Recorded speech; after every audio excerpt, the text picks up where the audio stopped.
ഇന്ത്യയിൽ നിന്ന് ഏത് വിമാനം ആരോടിച്ചാലും ഏത് കമ്പനിയുടേതായാലും ഒരു സെക്ടറിൽ ഒരു റൂട്ടിൽ ഒരു ഫെയറേ വാങ്ങാൻ പാടുള്ളൂ. എത്ര വിപ്ലവകരമായ തീരുമാനം ആലോചിച്ച് നോക്കൂ.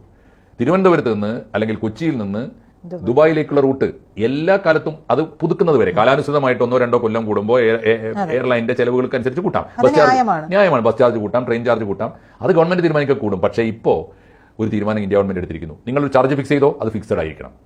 അത് നിങ്ങൾക്ക് തോന്നിയ പോലെ കൂട്ടാൻ പറ്റില്ല.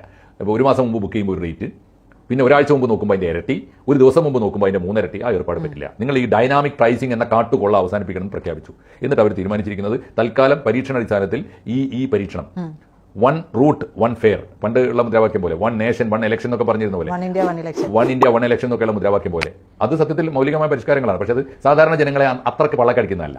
ഇത് ഇവന്റെ വയറ്റത്തടിക്കുന്ന കാര്യമാണ്. തീർച്ചയായിട്ടും കേരളീയർ എനിക്ക് തോന്നുന്നു വലിയ ആഹ്ലാദത്തോടെ ആയിരിക്കും ഈ വാർത്ത സ്വാഗതം ചെയ്യുക. ഒക്ടോബർ 14 പ്രഖ്യാപിച്ചു. ഇന്നു മുതൽ ഡിസംബർ 31 വരെ നിരീക്ഷണ കാലമാണ്, എന്ന് വെച്ചാൽ പ്രൊബേഷൻ പീരീഡാണ്.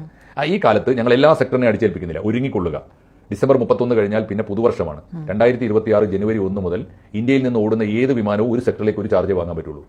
പക്ഷേ ഇപ്പോൾ ഞങ്ങൾ താൽക്കാലിക അടിസ്ഥാനത്തിൽ ചില റൂട്ടുകളിൽ ആണ് ഇത് കൊടുക്കുന്നത്. പരീക്ഷണ അടിസ്ഥാനത്തിലാണ്, താൽക്കാലിക അടിസ്ഥാനത്തിൽ ചില റൂട്ടുകളിൽ മാത്രം, തെരഞ്ഞെടുത്ത റൂട്ടുകളിൽ മാത്രമാണ്. പക്ഷേ അടുത്ത പുതുവർഷം മുതൽ നടപ്പാക്കും എന്ന് പ്രഖ്യാപിച്ചു കഴിഞ്ഞിരിക്കുന്നു.